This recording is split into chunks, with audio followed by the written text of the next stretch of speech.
Good evening, afternoon. What's up, y'all? Welcome back to Electric Vision. Oh, first and foremost, we're showing y'all the fall fashion. It's kind of hot out here, so I'm just gonna put it on like this.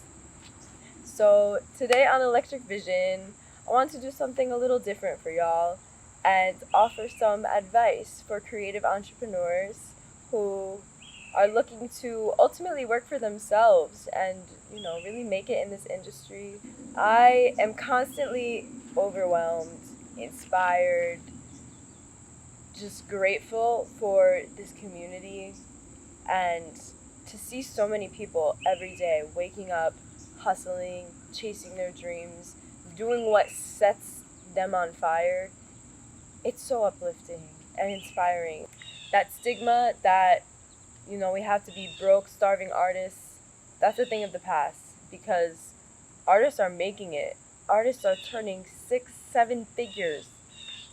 I don't claim to be an expert in the fields. I've been around the block a few times.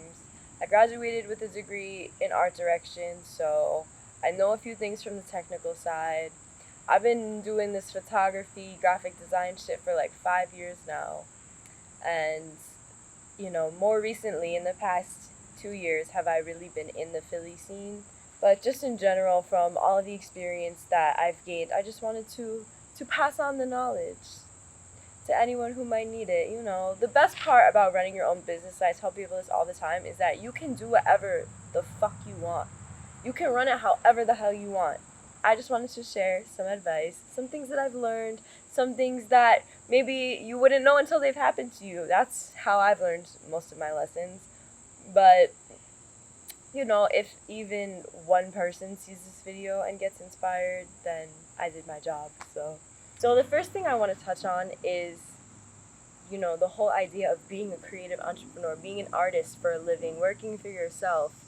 There is no qualification, no test you have to pass, no client you have to book in order to consider yourself a freelance artist or a designer or an engineer or whatever it is that you want to become.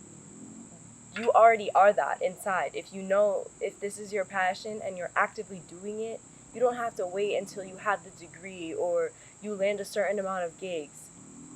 You like in taking pictures and you're trying to build clients, go out there and be the best damn fucking photographer that you can be. I don't know, I've only done a few shoots, I don't know if I could really call me a photographer yet. I see insecurity like that a lot, and it hurts my heart because usually there's a lot of talent and passion behind it. It's important to be confident in yourself, first and foremost, confident in your ability and confident in your vision, because not everybody can see it, but the ones who do see it, it will resonate with, and you won't even have to try. It will be so effortless. Getting new clients, it can be tricky at first. It definitely can be, but the best advice I can give is that new clients are everywhere. I mean, everywhere. When you're out at the bar on a Friday night and somebody asks you to take a picture of their outfit, they could be a model who needs a legitimate photographer. All the time I run into people just holding my camera. Oh, do you take photos? Can you take my picture? Even just making conversation with your Uber driver, the people in the elevator. I know when I was at Temple, I was told shit like that all the time. Like, everything is networking opportunity. And sometimes you don't want to network. Sometimes you just want to exist, and that's perfectly fine. But as long as you are conscious of the fact that everything can be a networking opportunity, and even if the person you are in direct contact with maybe doesn't need your services, they might know somebody who does. And it's always good to present yourself in the most professional light possible.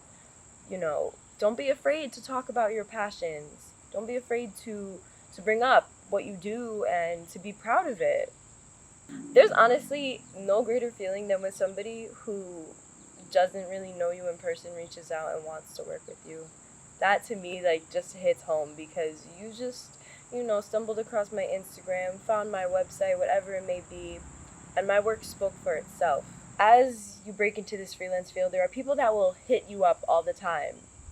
I do a lot of visual art, so all the time, I would love to shoot sometime, let's collab, how much do you charge, just inquiries that maybe don't have much substance behind them, I should say. They just kind of seem very general.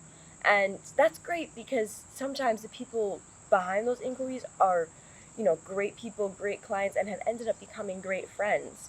But unfortunately, not everyone will be.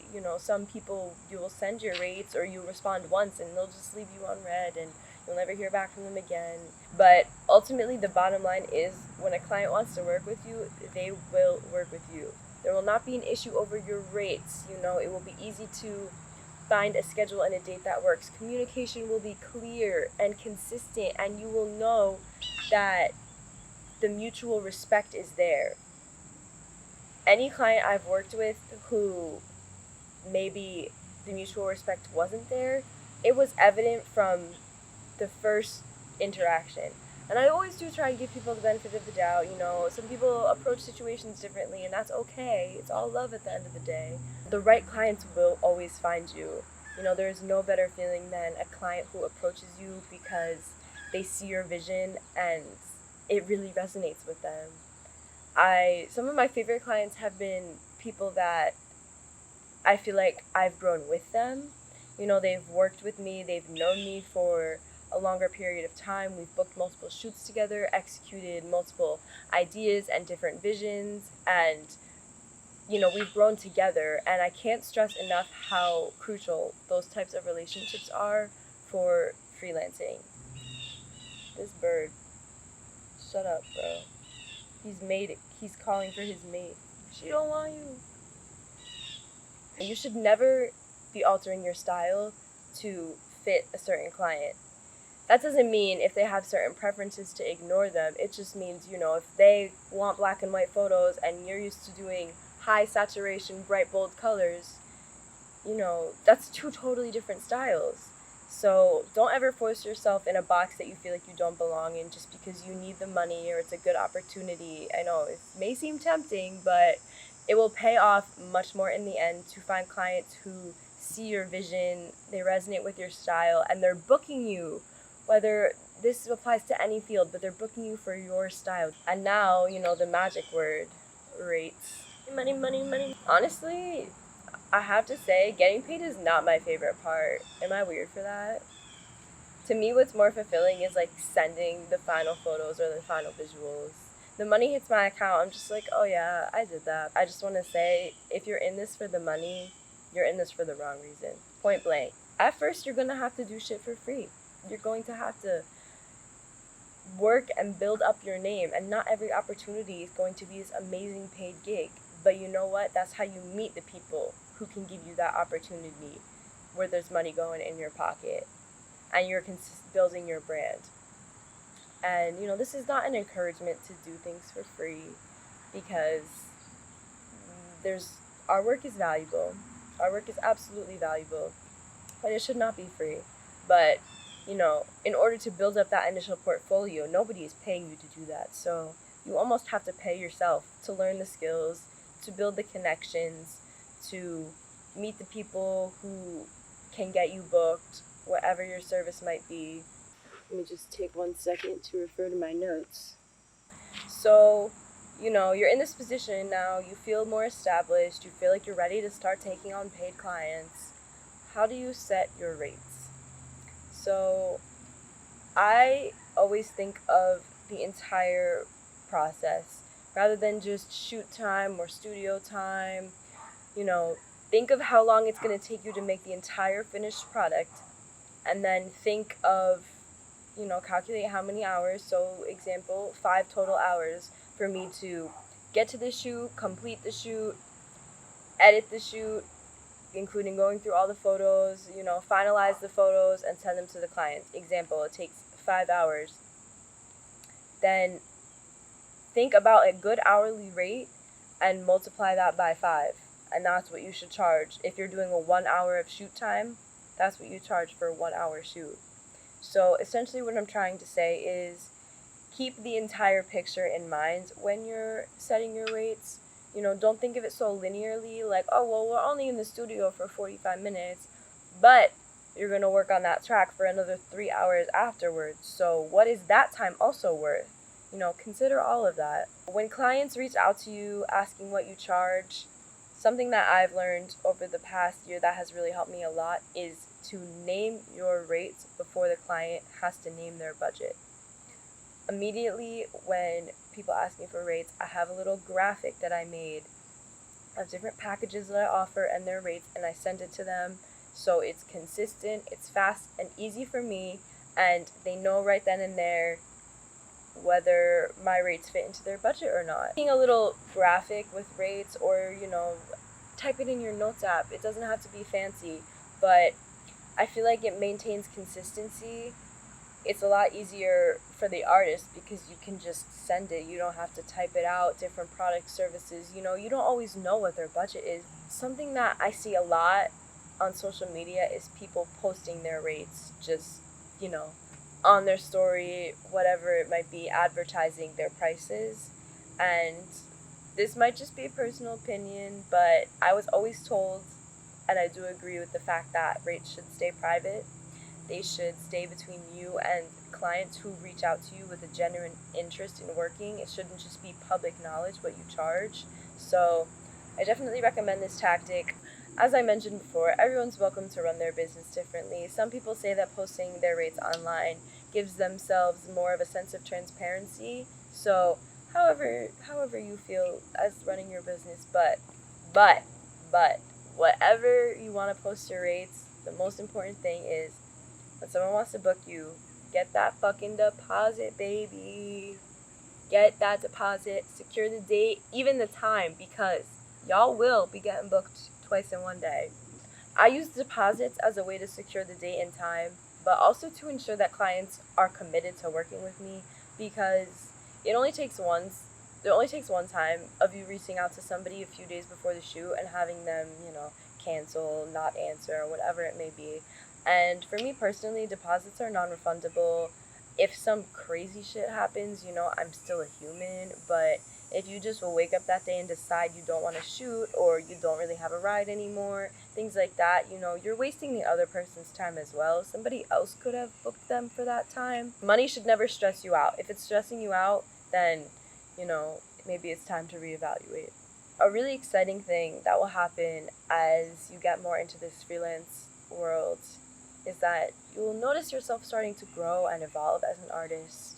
Your style kind of takes form and it begins to grow, and people begin to recognize you for a certain style, whatever it may be. But it's really exciting to watch your hard work pay off, and that's something that should be reflected in your rates. It's okay to have them go up as your talent increases. It can be an awkward thing to tell clients, especially if you are working with them consistently, hey, I'm going to be charging more now. Growth is a normal part of being an artist, and the right people will respect that. One of the first things they teach you in social media marketing is to find a consistent style and stick with it, and that's the easiest way to grow a following. Personally, I don't agree with that. I think it's a lot more exciting to give the audience something that they're not expecting, to switch it up. If you're known for constantly putting out EDM, switch up and do something that has more rap. If your videos always have a very cinematic style, maybe do quicker cuts next time, and something that, feels loud and powerful. As a visual artist, one of my biggest goals for myself is to constantly be pushing myself to do something new, to learn new techniques, to try a different way of seeing the subject, to approach the shoot from a different way. And I find that when I push myself, the community around me, resonates with that. And, people notice when you put out something that's different. People see that growth and that evolution. And that's always been really key for me in recognizing the artists that have longevity. Probably the most important thing that I could say is to always be yourself, no matter what. Be true to yourself, be true to your style as an artist, be true to your personality and your soul as a human. Ultimately, the right people will find you, and one of the most exciting things as an entrepreneur is watching this little creative community around you continue to grow, watching everybody else thrive, and, you know, seeing how that inspires you to push yourself. I get so inspired by the people around me, and that's why it's important to keep good people around you. People who are motivated, who are inspired, who are hustling, and who are getting after what they want. Ultimately, I really believe that people who are doing this out of pure passion will always be successful. The opportunities will always find them.